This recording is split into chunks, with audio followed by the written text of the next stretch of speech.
I like to discuss topics related to infrared photography. In this video, I'll cover 5 pitfalls to shooting and editing in infrared photography. First, we'll look at the pitfalls, then I'll discuss some solutions. And at the end of the video, I have a secret about infrared photography that I'd like to share. Okay, let's get started. The first pitfall is hotspots. Cameras and lenses are designed for shooting light in the visible wavelengths, not for infrared. A hotspot is a bright spot that appears in the center of your image when shooting in infrared. So what are the causes of hotspots? Let's start with the lens. First of all, the lens barrel or the lenses themselves may contain coatings that would reflect light that could turn into a hotspot. There's the aperture.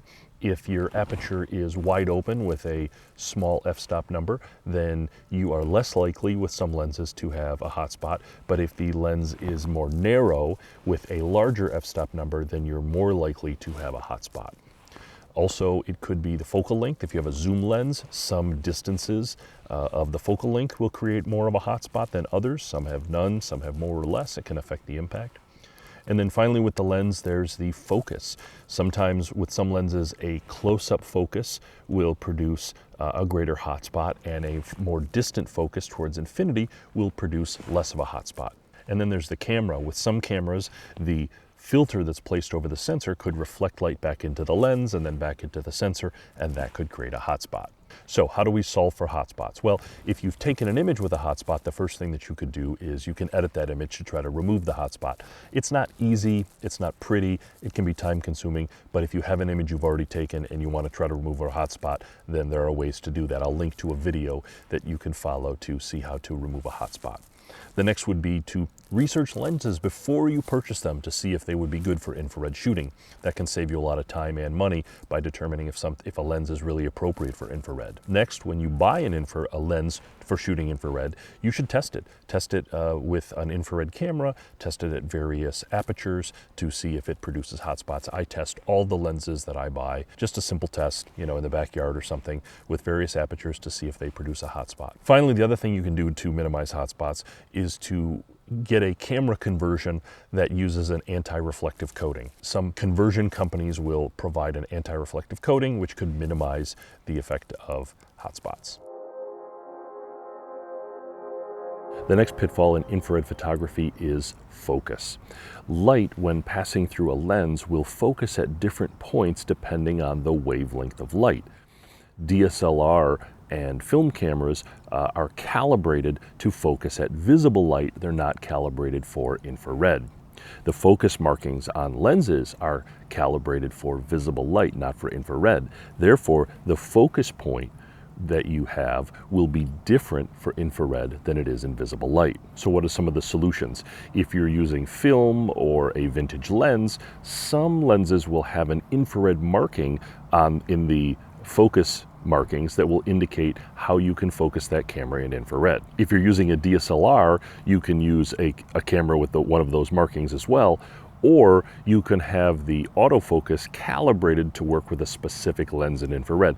Now, this will get you good focus, but it's very limiting because it means you're limited to using that DSLR with that single camera to get accurate focus with the autofocusing system. If you use a mirrorless camera or a DSLR focusing with live view, so on the screen on the back, then the focusing will be fine. The autofocus will be fine and you won't need to do any special calibration. Also, if you focus with a mirrorless lens or live view on a DSLR, you can use focus peaking to help you manually focus to overcome the focusing challenges in infrared. The next pitfall for infrared photography is diffraction. Diffraction can reduce the sharpness of your images. Diffraction is a property by which light bends as it passes through an aperture, such as the aperture on your lens. The amount of diffraction depends on 2 factors: the size of the aperture and the wavelength of light. Smaller apertures, those with large f-stop numbers, will result in more diffraction. Also, longer wavelengths of light, such as those in infrared compared to visible light, will result in more diffraction. When shooting with wide apertures, low f-stop numbers to narrow your depth of field, diffraction is typically not a problem. However, when shooting narrow apertures with high f-stop numbers to extend your depth of field, such as you would for landscape photography, then diffraction can certainly be a problem. When shooting in infrared, be aware of diffraction, and when using high f-stop numbers, be aware that it can have an impact. If the sharpest spot on your lens is in visible light is typically, say, f11, then when you're shooting in infrared, you may wish to shoot at f8 to reduce the impact of diffraction. I've got a separate video that goes into a lot of detail on diffraction and its impact in infrared photography, so be sure to check that out. The next pitfall in infrared photography is white balance. In digital photography, white balance is used to remap colors to the color temperature of a particular light source. Color temperature is measured in Kelvin or K. Lower Kelvin values will reduce the intensity of violet light in an image and increase the intensity of red and infrared colors in an image. Therefore, lower Kelvin values will tend to look better for infrared. Some raw image editors, such as Photoshop and Lightroom, only support color temperature values that work well for visible light, but not infrared. Cameras also have common default color temperature settings for common scenarios, such as daylight, shade, or tungsten, but not default settings for infrared. The auto white balance in settings in most cameras doesn't work well in infrared, and the auto white balance settings for many editors doesn't work well in infrared, or at least doesn't work well consistently. The fact that there are no good default settings for infrared makes setting white balance challenging. So what are the solutions for addressing white balance? First of all, shoot in RAW.